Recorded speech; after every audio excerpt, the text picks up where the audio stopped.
I was competing with 7 Springboks who were ahead of me. So I waited 3 years to finally get my chance. Got my chance in 2014, played Super Rugby. Things happened quickly. Then I was named captain.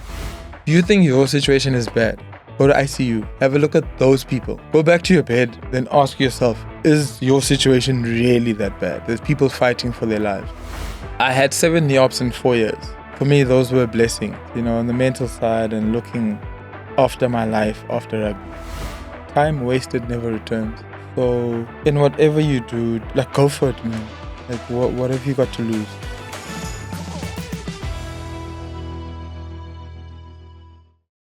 Tera, thank you so much for joining us today at another episode of the Real Talk SA podcast. I've wanted to have you in this chair for a long time, so thank you for making the time to come today.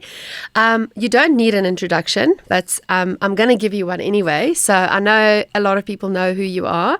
Tera Mtembu, ex-Sharks captain, now coach for Kearsney and a SuperSport presenter, and my friend in real estate. But I really today...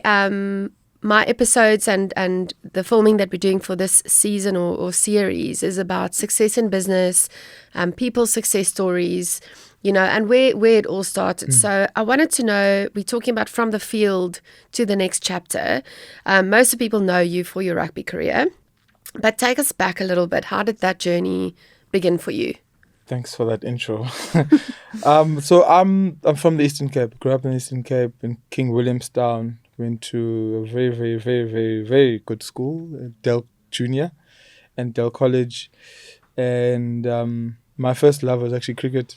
So I grew up playing cricket with my brothers, my dad in the backyard. So I obviously played that. And then when I was in grade 3, so I got found out that I wasn't playing a winter sport. And because I was tall, before that happened, I went and did hockey.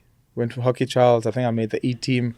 So that career lasted 3 days. I cannot imagine you playing hockey. Me too, I don't know. Then the rugby coach then saw me and then kind of forced me actually to go and play.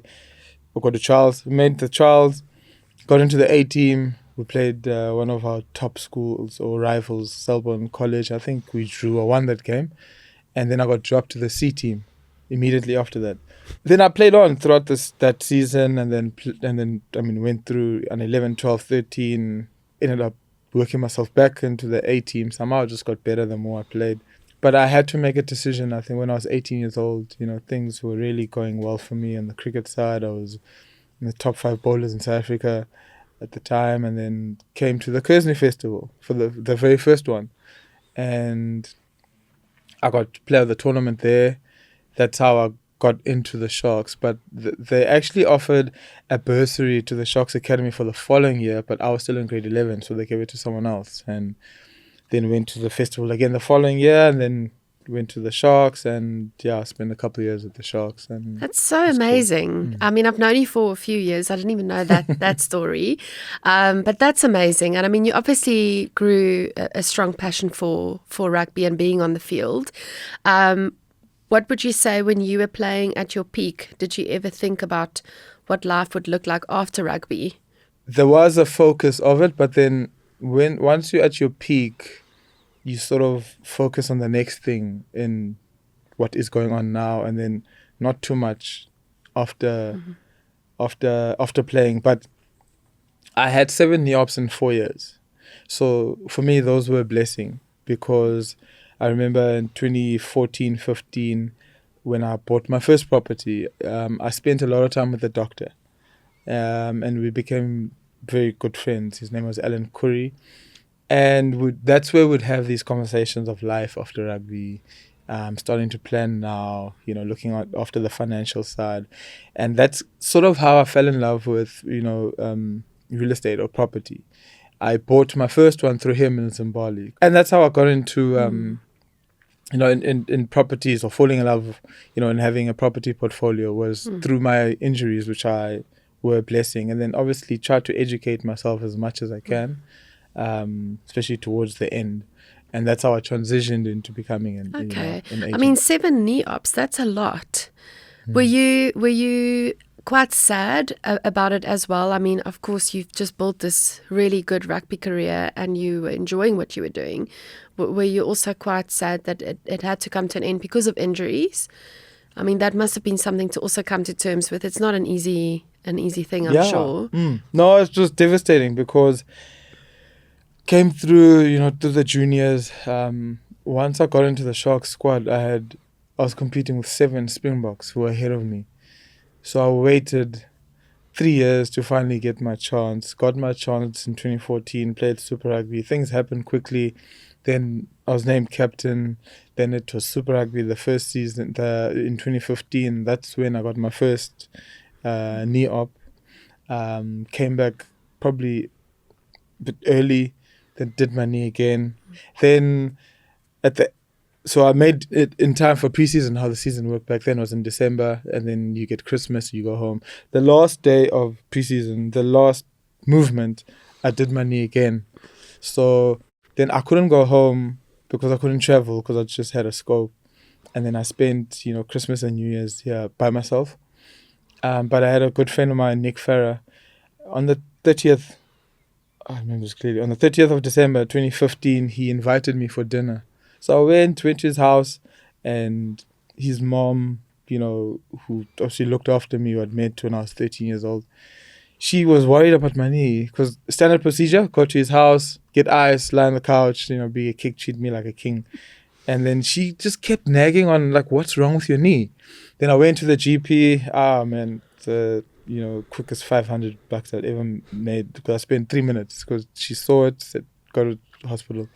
Then I spent 15 days after that in hospital, and I think the first 6-7 days was obviously the toughest, where you start doubting, you start, why is this all happening to me? I was part of the Springbok squad that year, and then this happened, and then this was my breakthrough season. I've waited for so long for this opportunity, like, why now? Then I remember Jimmy Wright, our biokineticist, he said, obviously I opened up to him, and then he said, listen, I understand what you're going through. No, I don't understand. I'm lying. I get it. But if you think your situation is bad, ask the doctor or anyone there to hop in a wheelchair, go to ICU, have a look at those people. Go back to your bed, then ask yourself, is your situation really that bad? There's people fighting for their lives. So ever since then, I had a further 3 ops after that. So those 3, mentally, I was at another level. Like, the last op, the third one, I got injured in a game. Then I went to go have a scope, and then the doctor came, Dr. De Vlieg, and he had like a sad face because normally you come and what's wrong now? Like, listen, went through that same knee, and there's nothing wrong, like nothing's broken or anything, but your ACL is very loose. So you're gonna have to have, or potentially have, another reconstruction, which is 9 to 12 months. And he said, you don't have to do it, but I would advise you to do it, because if you do that knee again, that could be your career gone. So I was 28. I think then he walked maybe 2 meters, and I called him back. I said, okay, well, let's have it now. Let's do it. Already healed. So by that point, I was mentally like nothing could defeat me. So I know it was a long answer, but it was tough in the beginning. But like, I just feel, as I said, that they've all been a blessing for a lot of reasons, on the mental side and looking after my life after rugby, which helped me. She forced me to prepare, not helped me, which was really good. I think that's such a beautiful and inspiring story. We all go through tough things in our life, but I think if you can see the beauty of it at the end, and you're actually still in rugby, I mean, just not physically playing. And I think you are such an inspiration to younger kids that, start a rugby career, and you've got that story to share, to inspire other people. So I think that's beautiful. It's so awesome. But I can only imagine the heartache after all of that. But yeah, I think it's amazing that you're still in the industry. So tell us a little bit about, you've then obviously built also a personal brand. around rugby, and then you've expanded a little bit into coaching and into media, like with SuperSport. So tell me a little bit about how your personal brand and your story opened up those doors for you. Yeah, so I mean, I finished off in America just after COVID, spent a season or two there, and then luckily I'd started part-time work at Cameron James Real Estate, but I quickly learned that you can't do this thing part-time. It was a full-time job, especially in the beginning. So after I retired, I obviously joined Cameron James. Okay, cool. I've got a plan. This is what I wanted, my passion. Then I started. Then I quickly realized, okay, so I need to pay for bills. Because selling a house, can happen in 3 months, can happen in 6 months. So I needed to supplement, the income to pay for those bills. So that's how I got into coaching. Look, I've always wanted to do it, but it just happened a lot quicker than I wanted. I wanted a break from rugby, like a good 2 or 3 years, and then eventually get into it. So that lasted only 3 months, and then started, coaching at Kersney. That same year, I went to SuperSport to do an interview for my retirement in 2022. And then, I don't know, a bug just bit me that, actually, let me try this. I've done it before. I did it when I was injured. I think also that 2015. A lot happened in 2015. So I did a bit it was a good year. Yeah. So I inquired, the producer at the time, if I could come back regularly because I've got nothing. I've got time. And then that's how that sort of started. And then, commentated in the Craven Week. So then I found myself, selling houses, coaching, and then in broadcasting as well. Then I also started doing mentorship for a sports agency called At Union. So with my boss was my agent when I was playing, and I also just wanted to, close that gap that I never had. You have your agent who's great and good at his job, but I never had someone who lived that experience, who has reference of what it's like. So if a kid tells me he can't study, he's lying, because you do have time. You need to make time. So that's what I'm juggling at the moment. That's how I got into it. And then I took a break from real estate and then bumped into Courtney. And then she introduced me to you, and then obviously got back into it. And here we are. Yeah. It's been so nice to have you, on our team. You're a National Referral Agent. So, I want you to maybe just share a little bit about, it's quite a unique space to be in as well. What attracted you to be a National Referral Agent as opposed to selling yourself? So if I can explain to the audience and the listeners, basically you have a big network of people that trust you, and they also trust the people that you trust. So you would have somebody that's looking for property that you would then send on to us, and we would run and find them the right property to buy. So what made you want to go into that as opposed to selling yourself, like properties?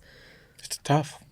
It's really tough. Look, after I took a break, I stopped at Cameron James.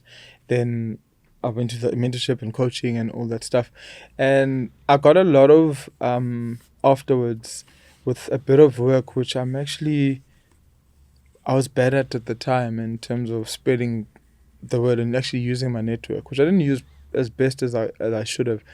I still had people inquiring to buy or to sell because of what I did in that 3 years, but I took it for granted, I think.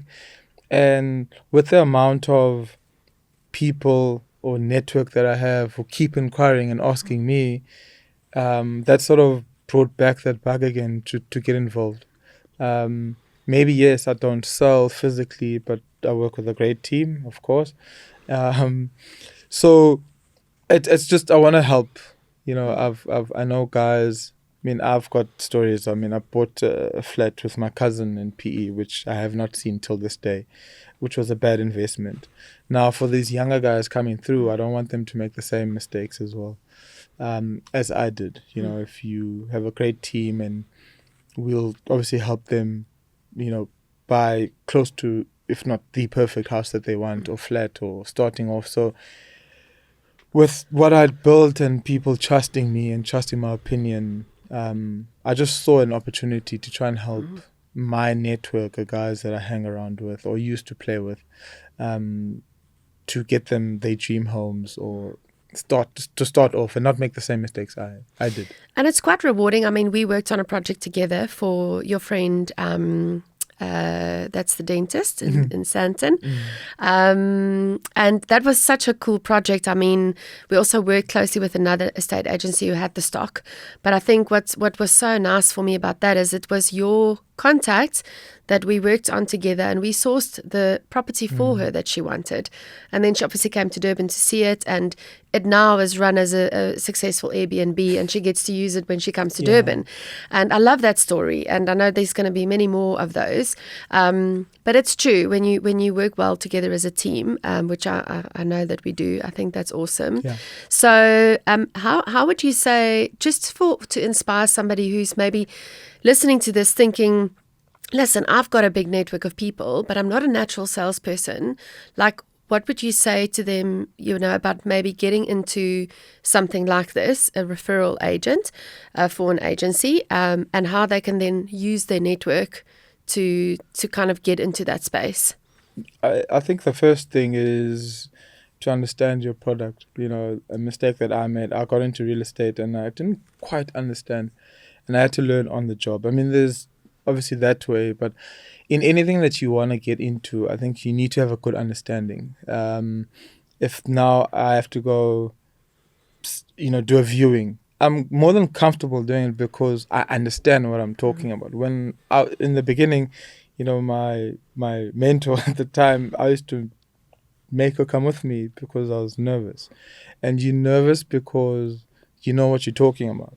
So coming here, for example, doing this, like we spoke about off air, you sent me the questions, I just browsed through them. Then I saw, okay, this is about me and my experience. I understand their product. So it's an easy conversation to have. So if you want to get into the space, whether it's a referral agent or to even sell, it's important to understand what you're getting yourself into, because understanding gives clarity. Clarity gives confidence. So I think that's really, really important. And then to get your name out there, I mean, social media, guys, I'm sure in almost all the spaces, get your name out there, speak about what you do. Don't be ashamed. You just never know. I mean, the example you used with the client, which I won't mention the name, earlier, I hadn't spoken to her in years, and then she called me and look, she's looking, am I still selling? And that's because of the little work that I did on social media. So getting your name out there is also important. Yeah, it's very powerful. And now tell me a little bit about balancing these multiple roles. I mean, you're coaching, you do a bit of SuperSport presenting, you talk to everybody about real estate and how good it is to invest. How do you balance that, and what does a typical day for you look like? The only sad thing I do is coaching in the afternoon. But I do try and see, the Sharks players once a month on a Wednesday, because I know that's their day off. So my mornings are just like whatever admin I need to do that week or that month, whatever the case may be. So my mornings are mine. Train in the morning when I can, and then mornings are mine, and then I coach in the afternoon. The SuperSport gigs are in the afternoons. And then I try to work out, what's cool is you can block off like weekends that you can't do. I'm a freelancer, so it's pay as you go. You get called when you need it, so it's not too taxing. So it's all quite flexible. And I've been also asked the question, how do I balance all these things? I personally think it goes back my school days. You play two sports. You have a pre-season, off-season, then you must go study. Then you must prepare for orals. Then you must, you do all the 4 things all at once. And you need to somehow make all of them work, because there's that pressure, or high performance, as I call it. So my body or brain has been triggered since then.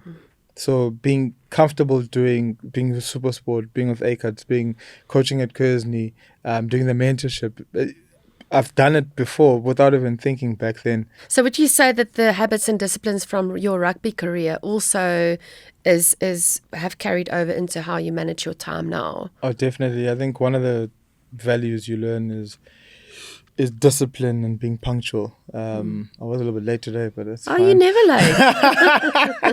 late. So, punctuality is massive. Like the boys that I coach, they know if there's one thing that irks me is you being late. Look, things do happen. You might, I don't know, have to do extra lesson, whatever the case may be, as long as you communicate.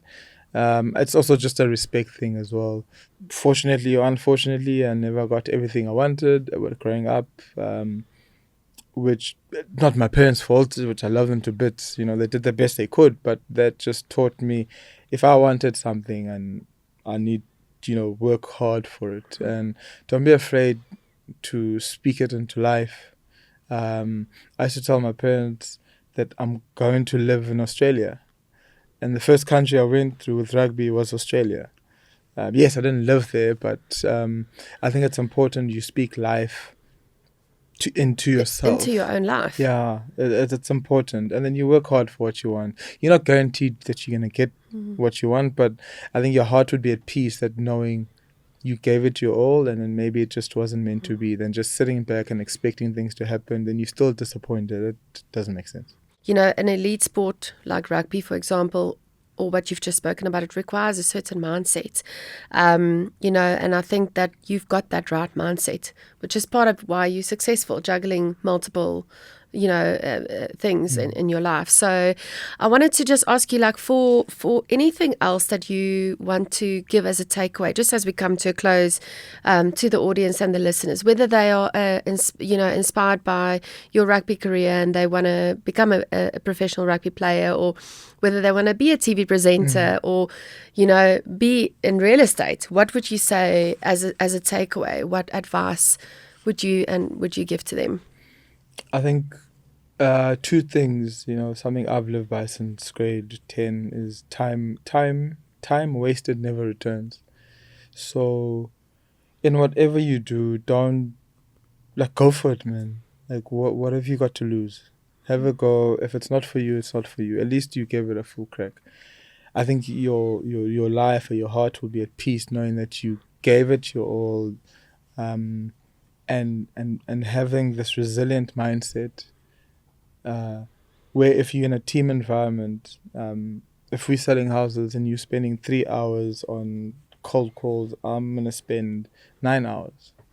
I need to do better than the next person. Yes, I'm not competing with you. I'm competing against myself to satisfy myself, to get the best outcome. And if it doesn't, then it's okay. Then you branch off to the next thing. Though what you don't want is, you do something half-heartedly and it doesn't work out, and then it's everyone else's fault. And you start blaming and not taking accountability for your life and your decisions.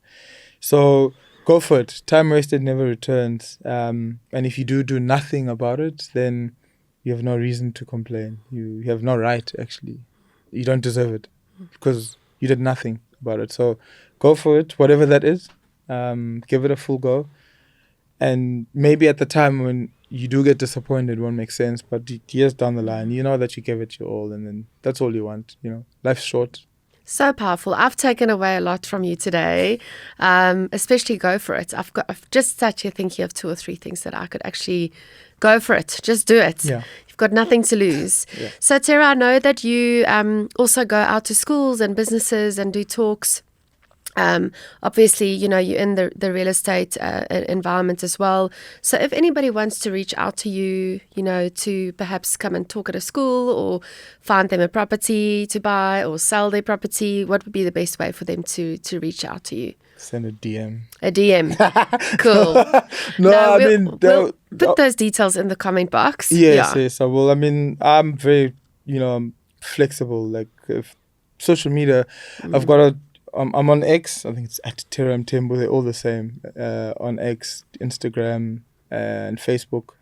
My Facebook's actually my full name, Luba Balom Team. So reach out there, or I'll drop my number in the comments box. Awesome. But then, yeah, I'll have a conversation. I'll get back to people as best as I can until... Divine. Yeah. That's awesome. This has been such an honor and a pleasure today. Thank you so much. I know you're very busy, so I really appreciate you making the time, and I've had a great time chatting to you today. So thank you so much.